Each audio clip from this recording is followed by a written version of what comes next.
টেকনাফ সীমান্তে মিয়ানমারের আরাকান আর্মির গুলিতে এক শিশু নিহত হয়েছে। আহত যুবক হাসপাতালে ভর্তি আছেন।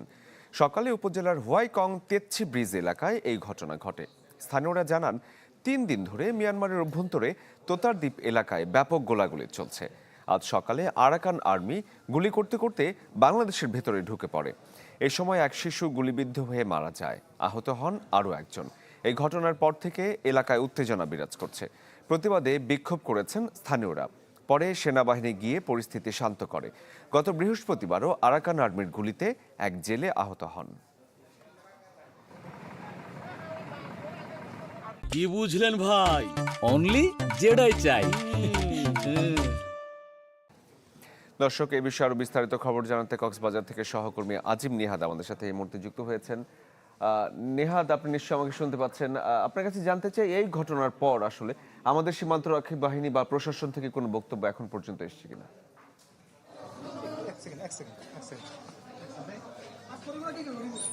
শরীফ, বেলা যতই বেড়ে যাচ্ছে ততই উত্তেজনা বেড়ে যাচ্ছে। আমরা কিছুক্ষণ আগে অর্থাৎ 2 থেকে 3 মিনিট আগে যেটি দেখতে পেয়েছি যে মিয়ানমারের যে বাংলাদেশ মিয়ানমার সীমান্তের যে তেতসিপুল ব্রিজ এলাকাটি রয়েছে, আমি বর্তমানে যেখানটা দাঁড়িয়ে আছি সেখান থেকে প্রায় 30 জনেরও বেশি রোহিঙ্গাদের যে সশস্ত্র গোষ্ঠী রয়েছে তাদের সদস্যরা এপারে পালিয়ে এসেছেন। তাদেরকে ইতিমধ্যে বাংলাদেশের পুলিশ তাদেরকে হেফাজতে নিয়েছে এবং এখানে সীমান্তের আইন শৃঙ্খলা নিয়ন্ত্রণের জন্য বিজিবি পুলিশের সাথে সেনাবাহিনীও যুক্ত হয়েছে এবং স্থানীয়দের মধ্যে যে ক্ষোভ বিরাজ করছে সেটি নিয়ন্ত্রণের জন্য কাজ করছে।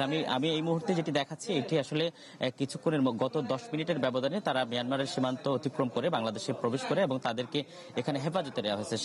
আসার পথে আমরা বেশ কয়েকজনের সাথে কথা বলেছি। তারা যেটি বলছেন যে ওপারে আরাকান আর্মির বিরুদ্ধে যুদ্ধ করার জন্য তারা মূলত বাংলাদেশ থেকে পার হয়ে সেখানে গিয়েছিলেন।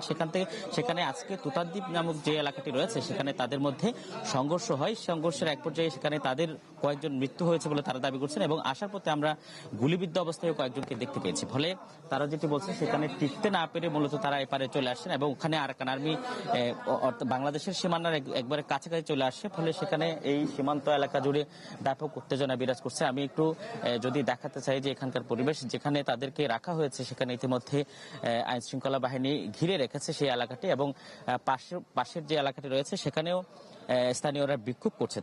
তারা যেটি দাবি করছেন, গত কয়েকদিন ধরে সীমান্ত এলাকায় থমথমে পরিস্থিতি বিরাজ করছে এবং প্রতিদিন গোলাগুলি হচ্ছে, কিন্তু আইন শৃঙ্খলা বাহিনীর পক্ষ থেকে বিশেষ করে বিজিবির পক্ষ থেকে কোনো কার্যকরী উদ্যোগ নেওয়া হয়নি, যে কারণে আজকে সকালে 2 জন বাংলাদেশীও গুলিবিদ্ধ হয়েছে এবং তাদের মধ্যে একজন শিশু নিহতের খবর বলা হলো। এখনো পর্যন্ত আইন শৃঙ্খলা বাহিনীর তরফ থেকে নিশ্চিত করা হয়নি যে শিশুটি মারা গেছে কিনা, তবে তার অবস্থা অত্যন্ত আশঙ্কাজনক বলা হচ্ছে এবং আমরা সকাল থেকে কিছুক্ষণের মধ্যে যেটি দেখতে পেয়েছি যে সেনাবাহিনীর উপস্থিতি ব্যাপক হারে বৃদ্ধি পেয়েছে এবং এলাকার নিরাপত্তা দেওয়ার জন্য তারা বিভিন্ন স্তরে বিভিন্ন জায়গায় অবস্থান নিয়েছেন।